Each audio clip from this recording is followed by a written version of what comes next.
is Unladylike. I'm Kristen. A little while back, I received an email from a listener named Candace. It was short and sweet, and it said this. I'm reading a book called Period right now by Kate Clancy. Call her up and interview her, 2 exclamation points. It's so fascinating. Loved your pod since 2009. I, of course, was compelled. I love a short and sweet, right to the point email. Candace has been listening to me yammer on since 2009. Oh my God, Candace, that's 15 years of our collective lives. Is everything okay with both of us? The book Candace was talking about is called Period, The Real Story of Menstruation. What I mean by real story is, if we try to sort of pull aside the sort of way that culture and history has kind of layered onto the science of menstruation, if we peel that away and look at the actual functioning of it, what do we actually know? My name is Kate Clancy. I'm a professor of anthropology at the University of Illinois, and I run a lab that studies hormones and biomarkers, and I mostly study how environmental stressors affect the menstrual cycle. Dr. Kate Clancy is the author of Period. The Clancy Lab she runs is an intersectional feminist biology research space. Yes, please.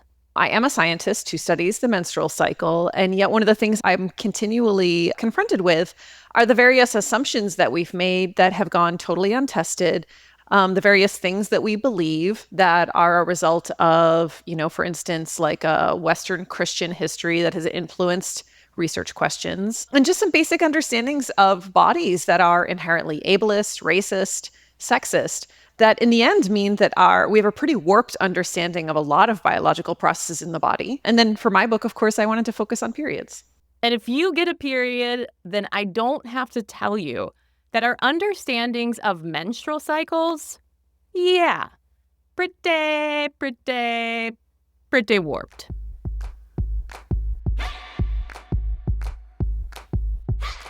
Do you remember getting your first period? Oh, of course I do. It started me on my whole journey. I had a false period and then I had a real period. So my false period was sometime when I was in 5th grade. And I remember it being 5th grade because I remember the teacher I spoke to about it the next day. So I had a friend over who was a little older than me who did have her period, which I didn't know at the time, but she used the bathroom. And when she flushed, I guess some menstrual blood stayed in the toilet. So then when I went to use the toilet, I looked down and there was blood in the toilet. And there wasn't any wiping, but was I 10, 11? I didn't know. And so I was just like, well, clearly I've started to menstruate. So I told my mom and I was like, there's menstrual blood, there's blood in the toilet. I have gotten my period. And she was like, okay. And she just trusted me. She gave me some pads. She was like, here you go. You can wear these. And I was like, okay. And I knew I had to change them out regularly. Nothing was on the pads. Nothing was on them. But I was like, I have my period now. I need to wear these. And the next day, I remember very proudly, my grandmother was home with me. And I was very proudly like, I have to go change my menstrual pad now. And she was just like, she made this very grandmother face, like she disapproved of me bringing it up. And I think they all just knew, and they were all just being nice and letting me realize myself that I did not have my period. But I even declared in class, I have to go change my pad to my teacher and all this kind of stuff. And then nothing happened for years. And then it was the month before 8th grade started. I was 13, had just turned 13. And then I woke up one morning and went to use the bathroom, and I had the actual experience of, this is blood coming out of me. And then my mom had this completely different expression on her face, and she was like, okay, here we go. And then that was when I got my first period. I love that 10-year-old period pride. It sounds like you were pretty excited for it. I was very excited to get my period. And then, after now, 30 years of having it, I'm less excited. Of course. Despite finding it scientifically interesting, I wouldn't say that I always enjoy the experience. But I think I was always, I was a first child.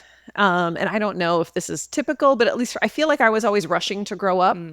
And I was always hurrying and then like looking ahead to like, what's the next stage? When am I going to grow up? When am I going to get older? And so I think for me, that was that major transition that I knew it was a big deal. I'd read about it in books. I'd had the pamphlet. My mom gave me some, I think, a Cotex pamphlet. So like I knew it was coming and I was just ready. And I'd had at least one friend by then who had already gotten her period. So I think I was just like eager. So, how did menstruation lead you to anthropology as opposed to, say, gynecology? What was so appealing to me as an undergrad is that when you're studying menstrual cycles in, say, biological anthropology, you're studying it around, just sort of like spontaneously cycling, free living people all over the world. And you're looking at variation all over the world and asking all sorts of really interesting questions about typical people with typical variation in their bodies. Whereas if I'd gone into gynecology, I would have learned a lot about pathology. I would have learned really reinforcing ideas around who is normal and who is not. And I'm not saying there aren't really important times that we want people who are able to diagnose disease and it's really important to study pathology. But to me, what was really exciting was that I felt like, if anything, those kinds of things are overstudied and we over pathologize. Why don't we just better understand how all this stuff works? And so to me, bioanth is just, I have such a love still, right? I'm in my 40s now. I've been doing this for such a long time. And I still have such a deep and abiding love for the perspectives that I learned as an undergrad and through grad school, and the kind of approach that anthropology brings to the study of biology. Because from the beginning, the question is all about, well, what's the context?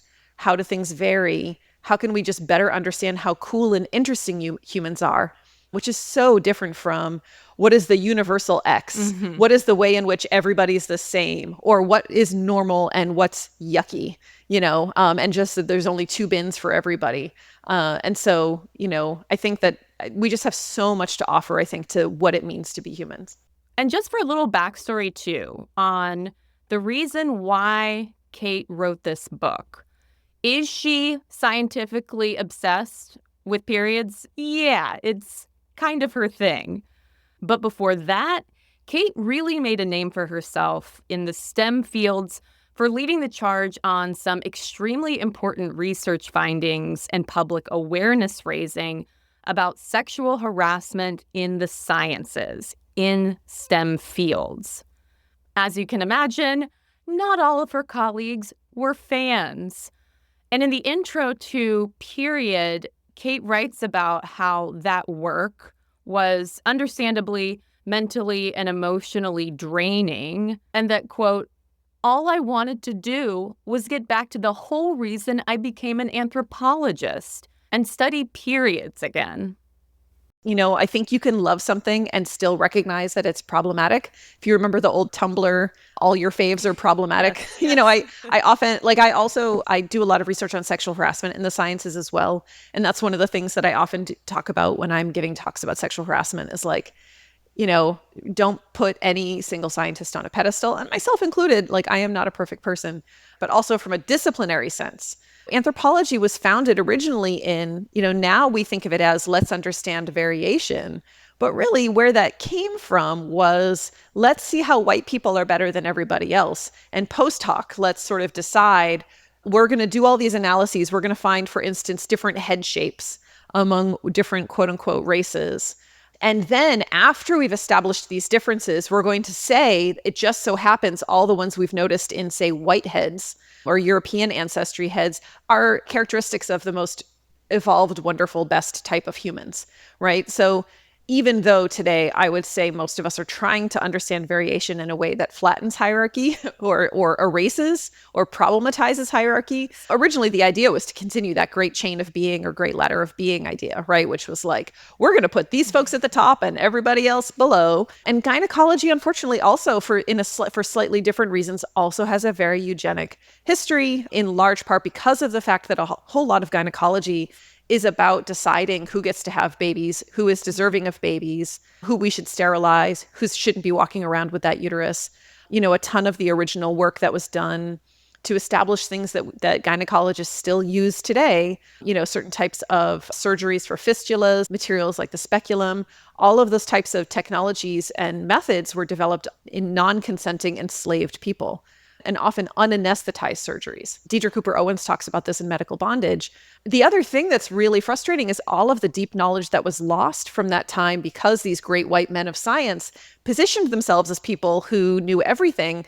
There were other enslaved people who were developing incredible amounts of knowledge and expertise themselves because, a lot of these doctors also had nurses who were themselves enslaved people, who were the ones who probably by the end were probably doing the surgeries better than he was. Right. And so a lot of gynecology was about concentrating power around a certain type of person who happened to be a white male accredited doctor and losing all of this other knowledge and not recognizing the autonomy of lots and lots of different types of people. Do we still see the legacy of that in our just sort of like general understanding of normal versus abnormal menstruation? Mm-hmm. Because mostly, for instance, the data that we gather. So if we are trying to understand quote unquote normal menstruation, but then who we sample from are a bunch of middle class white women, and then we say, this is what normal looks like. And then we extrapolate that to the whole wide world. Then we have to ask, well, who is normal? If even when we are supposedly creating representative samples, we are actually we have massive exclusion criteria that leave out all sorts of different types of people, when tons and tons of this research is done on college age people. So like the hormones of like a 23-year-old are so different from the hormones of folks in their like mid to late 20s into their early 30s.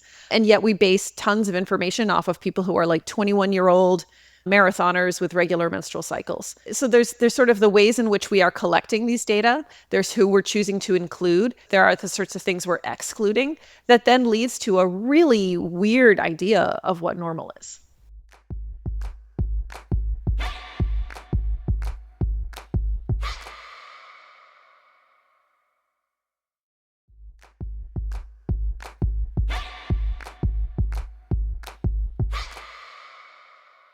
Does a normal menstrual cycle exist? Right. Which, my favorite chapter in my book is all about how it does not. Even if you haven't taken, say, a stats class, people probably know what a bell curve is, right? So it's that curve that looks like a bell of a distribution of numbers. And that means that the highest numbers are sort of the average, and the median we often assume are the same. So like the highest concentration of people and the average number are at about the same place. So there's a couple of problems with just assuming that like all traits, like the menstrual cycle, like let's say menstrual cycle length, if you were to actually create a truly random sample of people, you would not see a normal distribution in terms of like menstrual cycle length. You'd see tons and tons of variation. But then also for certain types of variables, you're also going to see what's called a bimodal distribution, for instance, where you've got like, say, two bumps in terms of where people kind of cluster, which means your average is between the two bumps. And we actually have that happen quite often with age in our sample, because one of our eligibility criteria is usually that you can't have been pregnant or breastfeeding for at least 3 months, or on hormonal contraceptives for at least 3 months, because we don't necessarily want those various hormonal experiences to affect. So we get like 18 to like 24-year-olds, and then we get like 36 to 45-year-olds. And then we have this big bunch in the middle that it's really hard to recruit, especially when I do my work in rural Poland and we're going door to door, is that like they've got an infant on their hip, or they're visibly pregnant, or they're like, I don't want any more babies, so I'm secretly on hormonal contraception. Don't tell my mother-in-law. And like tons of people in their 30s are not eligible. So like if we're trying to understand what a normal menstrual cycle is, and it's hard to recruit certain groups within that population, I think a very good critique of our work would be like, well, why is normal only when you're not in that potentially recently pregnant or breastfeeding situation, right? Like, why is it not normal to look at the menstrual cycle of a breastfeeding person? That seems like an important thing for us to understand. Why not actually do a better job looking at what's going on with people and their hormones while they're on hormonal contraception? Is that not normal? right? It starts to problematize that idea of normal. Normal kind of leads us perfectly into research that you did around the COVID vaccine and menstruation, and how, mass concerns about abnormal periods really flared up. Can you tell me the story of what happened when, I believe you asked Twitter, like, has anyone else experienced any period changes after getting vaxxed? Right. Well, and actually, before that even happened, my former student, who's an assistant professor at Tulane in bioanth, Katie Lee, she and I were on Slack, and she was at the time a postdoc affiliated with a medical school. And you probably remember healthcare workers and anybody affiliated with medical schools, they got the vaccine fairly early. So she got the vaccine some number of weeks before it really was available to the next wave of people. So she and a couple of her friends in similar situation were on a group chat, and we're kind of chatting about, oh, what are your side effects? Oh, I had a sore arm, or I felt a little lethargic, or whatever. And they were all noticing that they were bleeding differently. And so Katie had breakthrough bleeding on an IUD. Other people in the group chat were saying, I had a really heavy period. Isn't that weird? And so they had this experience where they were wondering, is this just a fluke or is there something going on? Katie reaches out to me and says, hey, do you know anything about this? Do you think is there any reason that a vaccine would affect menstrual cycles? And I was like, well, I haven't heard anything about it. I don't know. I don't remember what I said, but something along the lines of like, I don't know. And I just kind of moved on with my life. And a few weeks later, I got the vaccine. I then, I don't know, a week and a half later, had the heaviest period I had had in ages. And I was like a whole day into it where I remember sitting at my office chair. I was downstairs in a different office in my house, or like in the guest bedroom. And I remember just sitting there, that feeling when you're really bleeding heavily and you just feel off. Like I could just feel everything moving through me. And I had a ton of Zoom meetings. And so I'm like hunched over, feeling miserable. And between every single Zoom meeting, having to go and swap out for a pad. So like every hour I was putting a new pad in, which is definitely heavy for me. And so then it was like hours in, and that I finally went, this is unusual for me, but also I remembered Katie bringing it up to me. And so then I started looking on the literature, but that's the moment that I asked Twitter. So I don't know if Katie hadn't reminded me, if she hadn't noticed herself, she and her friends, then would it have triggered for me that moment and that association to think about it more? I don't know. And so Katie and I co-directed that project together, and it's because of her initial observations that any of that even happened. But I had at the time, I don't use Twitter anymore because I have a lot of problems with on that social media site now, but I had a big following at the time. And so it really blew up. And it was such a gift how honest people were and how interested they were. And it really we actually have a paper in revision right now talking about some of it. What was really amazing about that experience is that even when we were all in our homes, all excitedly hoping for a vaccine, all waiting for something hopefully glorious to happen to finally end the pandemic, which hasn't happened because it's not transmission ending. As grateful as I am for it, it doesn't halt transmission. It just reduces severity. But, we're all sitting there so grateful and happy and wanting to contribute. And we got to do participant-oriented work, even from home. I think that was what was really amazing about it, is that, our lab has really tried more and more over the years to get better at not just being like, well, what's interesting to us? Let's go do what's interesting to us, but actually speaking with the communities that we care about and saying, well, what are the things you wish we were looking at? What's the expertise you want us to bring to bear on this question? And so our questions that we put together for that survey were very strongly motivated by what people told us in those early days. And we really tried to make it so that it was really about what they wanted to see captured by our instrument. And we thought like something like 500 to 700 people max would participate. And I think in terms of usable data, we have something like 89,000 unique individuals participating in this project. So just a bananas number of people who really participated because their hearts were in the right place. Like the one other thing I'll say about it that I thought was really remarkable about the experience, and this is sort of off of the paper that's in revision right now, is one of the things we were curious about is like, why did so many people participate in this project? And part of it had to do with how it got shared.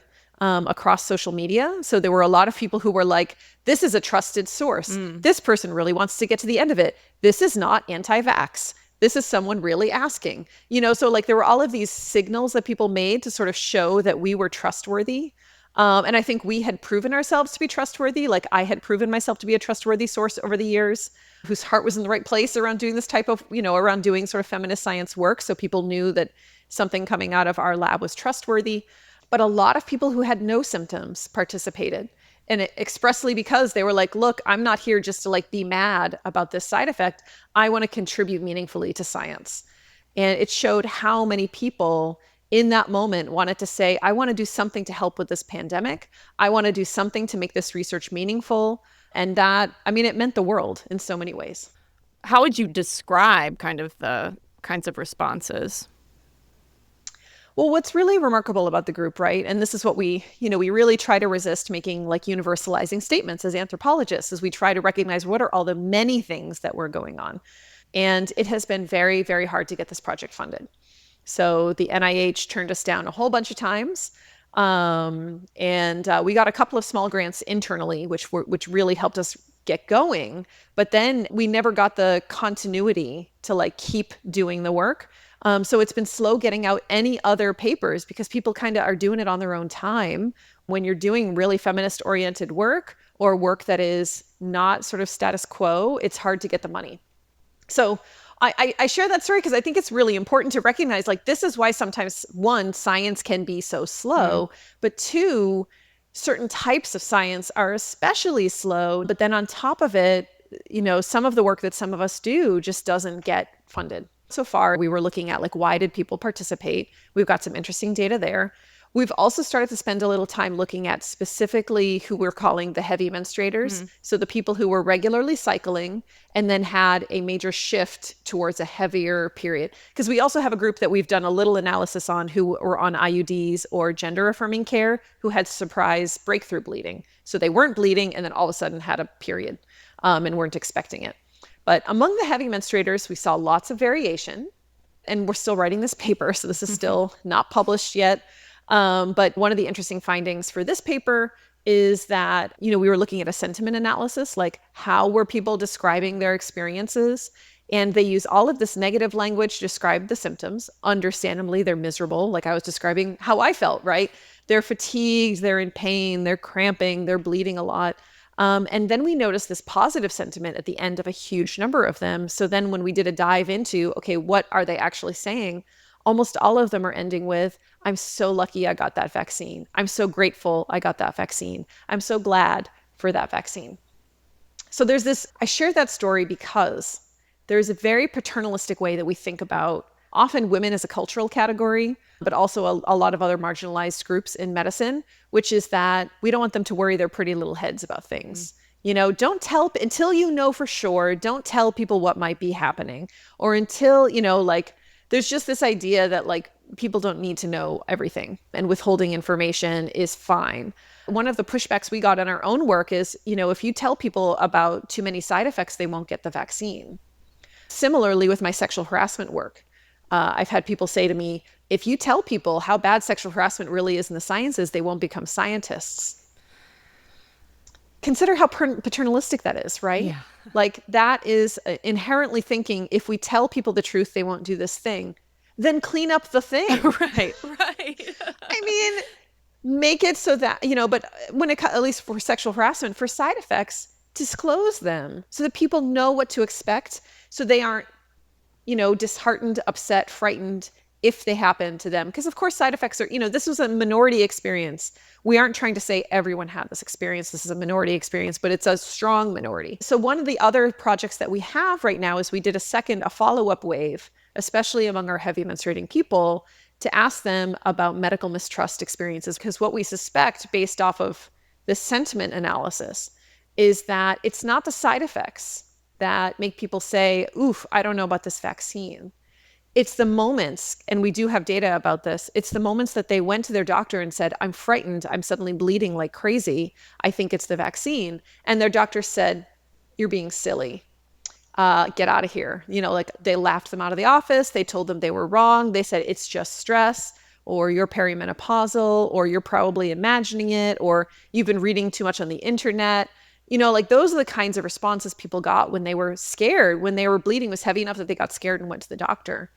And at least what we know about vaccine hesitancy research in other arenas, those are the moments that create anti-vax people. Is that moment when you go to a trusted source and you say, I've had this experience, I'm feeling some kind of way about it, can you help me? What they're looking for is answers, context, help me understand why this is happening to me, not, don't be silly. It's insulting to do that to a patient, to just be like, your experience isn't real.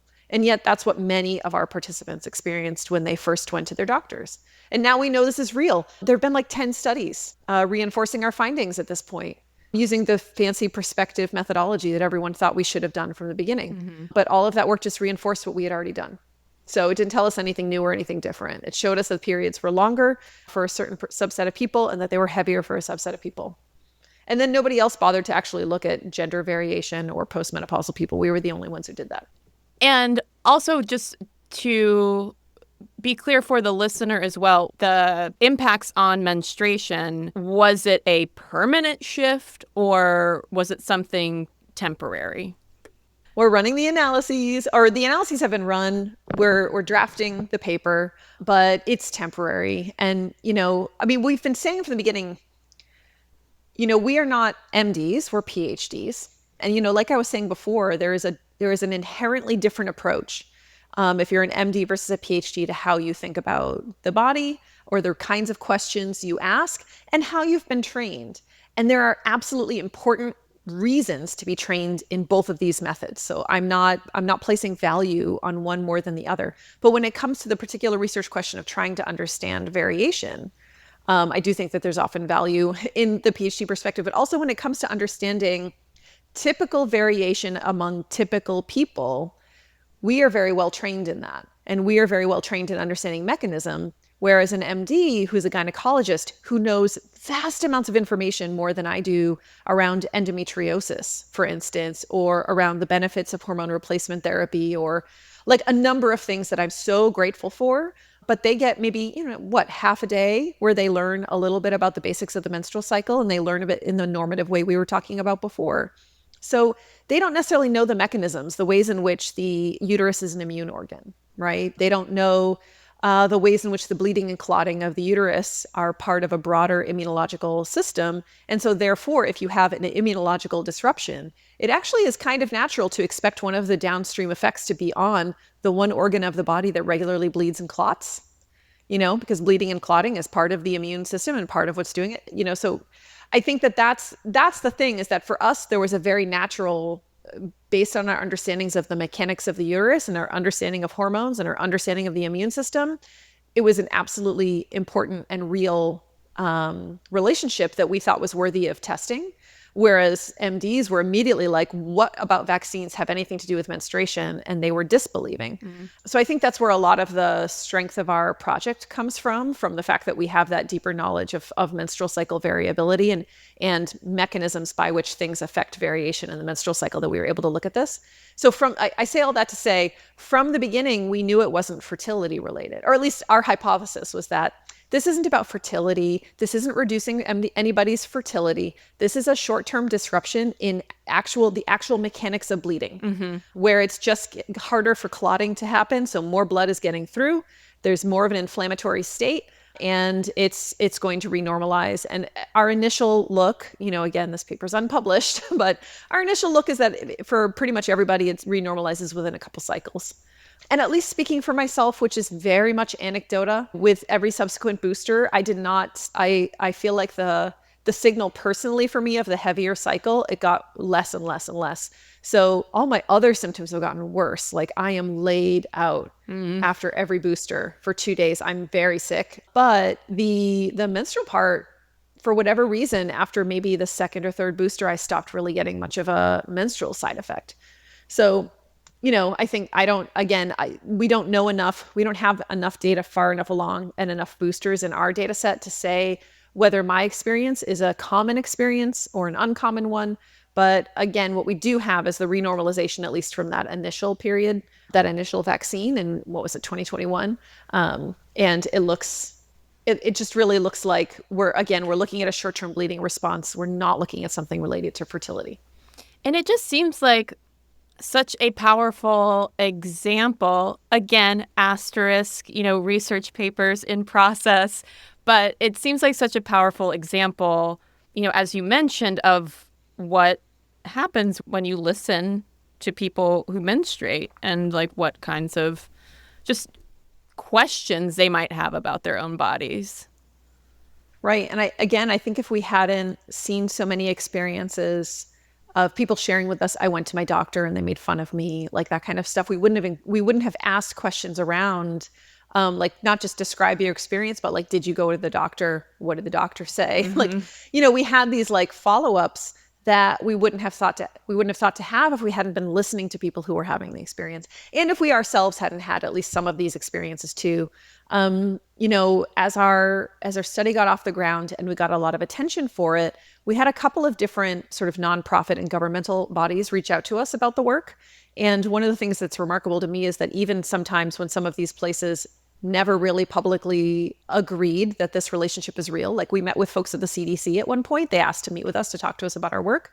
And in the call, like a bunch of the women on the call were like, this happened to me in the CDC. They're all saying, yeah, this happened to us. We think it's interesting. Tell us more about what you've been doing with this work.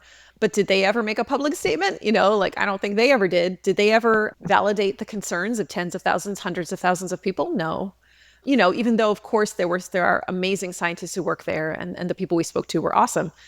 And so I think that that's another really important element of this, right? Like part of science communication is listening.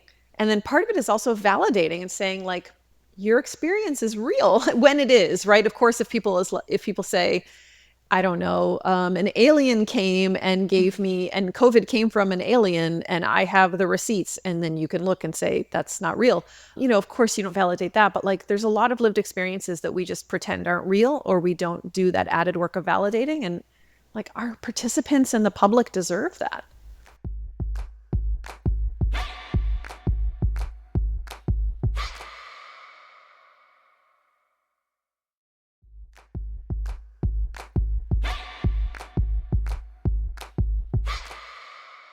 What is menstrual liberation? It's funny. And this is in large part because of the fact that, I've been very involved in Palestinian liberation activism for the last many months. And one of the things I just happened to see someone defining the difference between peace and liberation, Kwame Ture, who's was an activist in the 60s around the Vietnam War. The point that he was making was that you can have peace and still have inequality, right? You can have peace with slavery. You can have peace with genocide. And so the question is, how can we move towards liberation? How can we move towards freedom for all people, freedom to make their own bodily decisions, right of return, freedom to actually live their own lives, free from violence? And so for me, menstrual liberation, I use that term very intentionally. This has been very much on my mind and part of the liberatory practices we try to do in the lab. So we're very justice focused. I guess I would say if I were trying to define menstrual liberation, is to make the point that all of our struggles are connected. Mm. Learning about menstruation and learning about the lived experience of menstruation, it brings up a lot of other things, because when you start to recognize that a person who's bleeding but constantly pretends they aren't, like how often are you, like when I was having that really heavy period after my first COVID vaccine, I'm not telling people, hey guys, I have to cancel. I need to lie down. I can barely stay awake in this meeting. I'm in so much pain and so fatigued. And I'm like rushing between meetings to go change out a pad, right? A more liberatory practice around my period at that time, right, would be, well, are there ways that we acknowledge and create space for people when they're having really significant bodily experiences, right? Each time I've been pregnant, it was visible at a certain point, but I tried to act like I was normal, right? Because normal, mm-hmm. right? With scare quotes around it, because I was trying to prove to everybody that I could just keep working up into the last minute and everything was fine. It starts to make you question, why is the norm a body that isn't pregnant, isn't lactating, isn't breastfeeding, isn't menstruating, is able-bodied? So when we think about liberation, how are all of those different components tied together? How does it get tied up in the way we think about able-bodiedness and trying to pass as able-bodied all the time and trying to look like we can handle things all the time? It's tied up in queer liberation, because queer liberation is all about acknowledging that there is room for everybody, right? That there's the biggest possible tent and we all belong there in every type of body and every type of gender and every type of sexuality. I mean, it's much more radical than that. I'm giving you the like super watered down way of thinking about it, but you know what I mean? So like when we put all these things together, when we think about queer liberation, disability justice, menstrual liberation, Palestinian liberation, you start to see that all of these things are actually tied together. And it has to do with the fact that material bodies actually matter. If we care about how people live through the world and their happiness, we have to care about the material bodies.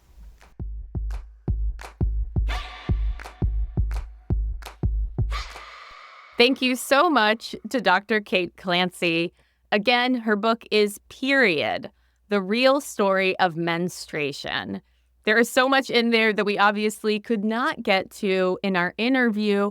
And if you are an unlady in STEM and like what you heard about the kind of research that Kate is doing, I highly recommend checking out the Clancy Lab. It's clancylabs.com, just to see that spaces like this do exist.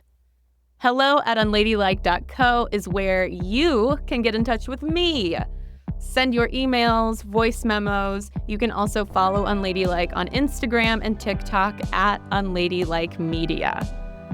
Over in the Unladies Room Patreon, there is a piping hot brand new bonus episode, Presidential Plot Twist.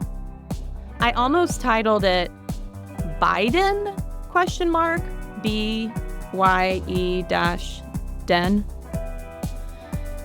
Anyway, things are maybe getting interesting for this November. And all I'll say is that I have some strong opinions and predictions. I'm putting them down right now. Yeah, come on over, listen in, join the conversation. Patreon.com/unladylikemedia or search Unladylike Media in the Patreon app. Unladylike is an Unladylike Media production, executive produced, written, edited, and hosted by me, Kristen Conger. Music is by Flamingo Shadow, Amit May Cohen, and Sarah Tudson. Until next week, what is the most unladylike thing about you? I can deadlift 315 pounds right now, maybe 320. My bench is pretty sad, though, so I won't tell you my bench number. It's not very good.